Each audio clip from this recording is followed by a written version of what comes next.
Hey guys, so today we're going to take a look at some of my latest pickups from December, and here we have 4 new sovereigns to the stack.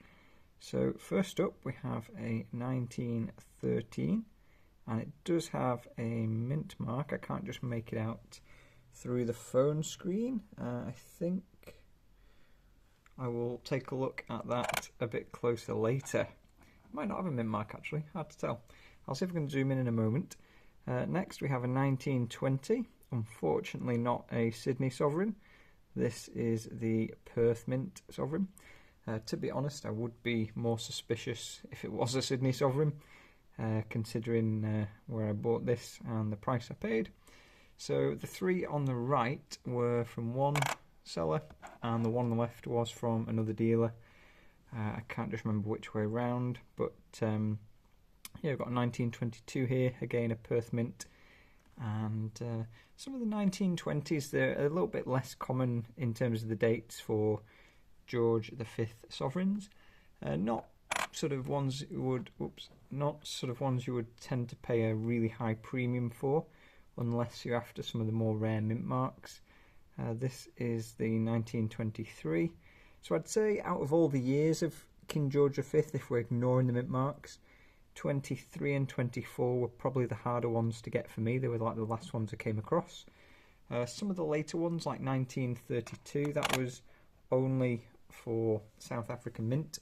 And then you've got like some other more challenging mint marks to get. So for example, 1918, this is the only India mint sovereign. You know, so there are some that are like less common, but they're not necessarily hard to get hold of. Now, the Canadian mint marks are the more rare ones and tend to go for the higher premiums, but there are some exceptions to that as well, like for example the 1920S or 1917 with no mint mark from obviously London. Some of those, you know, very difficult to get hold of, and then there are some that are just like less common. So I've never seen a 1924 come up as just best value bullion. And again, you know, if you're buying best value bullion, I tend to that's like my most common you know, purchase, I suppose. And I have seen certain dates much more common than others. So the early 11 to 1915 or so, those first few years, of King George V. You know, 1911, 12, 13, they are sort of ones that will come up more often. And then you get a lot of the South African sovereigns from like 1927, sort of that kind of time. But it's, yeah, best value bullion, it could be anything really. So I think most dealers would pick out the more interesting mint marks and perhaps sell them with a higher premium. And maybe it's the case that some of the ones that are less common have been graded, so perhaps they get pulled out and graded and put into collections and things. So yeah, there's a lot of different ways to look at it, and there's many different reasons why coins may or may not be very common when you are out shopping. So I've got quite a few King George V gold sovereigns. This isn't all of them, but it's all I've got here today. I think, yeah, these are all King George V. So I'm quietly sort of collecting all the mint marks and dates. Not sure if it's something I will actually eventually achieve, but it is something I have made a start on anyway, regardless.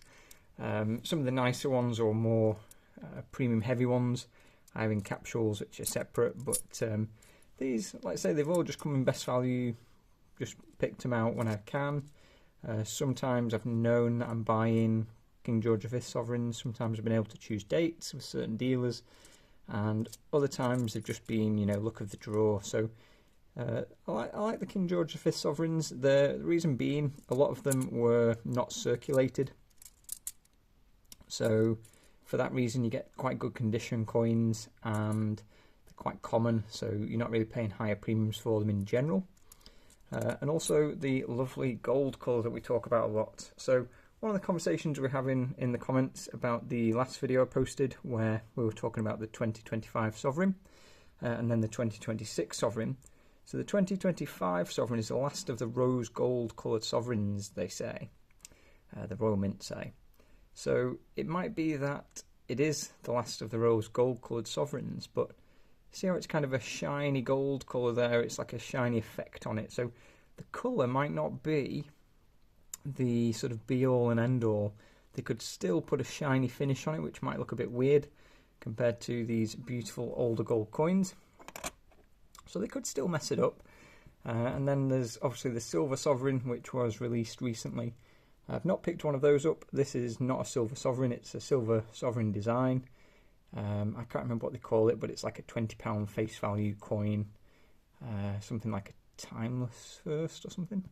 It came in a little presentation card anyway, and like I say, I only got it for the sovereign design. But yeah, there was a silver sovereign released recently, which to me just didn't seem very good value, and I'm not really a big silver stacker. So yeah, I've got these beautiful gold sovereigns, King George V, and many of them in very, very nice condition.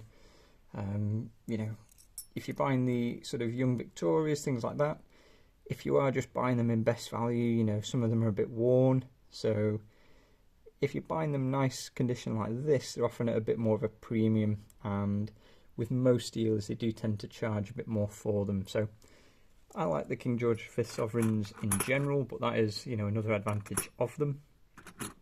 And I might be able to show you there are two portraits available. So the final 4 years do have a slightly different portrait, and let's see if you can tell the difference there if I put them side by side. One is slightly larger than the other, so should be quite apparent there.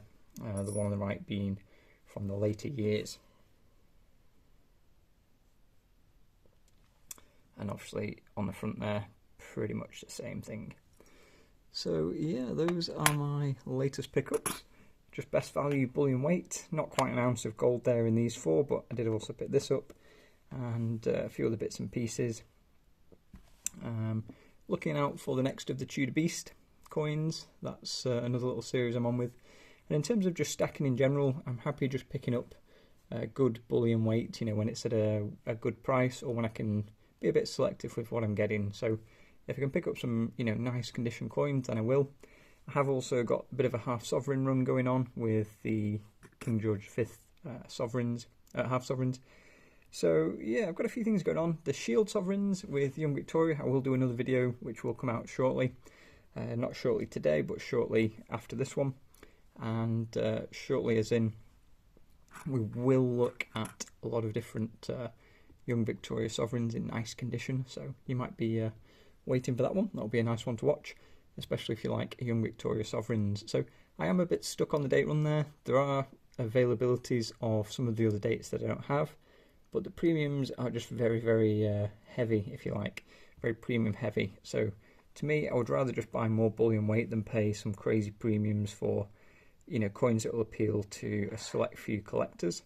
I would rather just limit my exposure to like the gold price and not the collector market as well on the whole.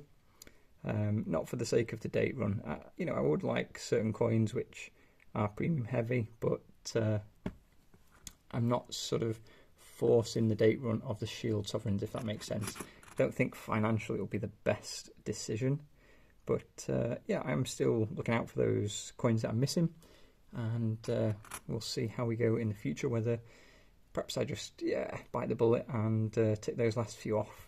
So hope you enjoyed this video, hope you've had a great Christmas, and we'll talk to you in the next one.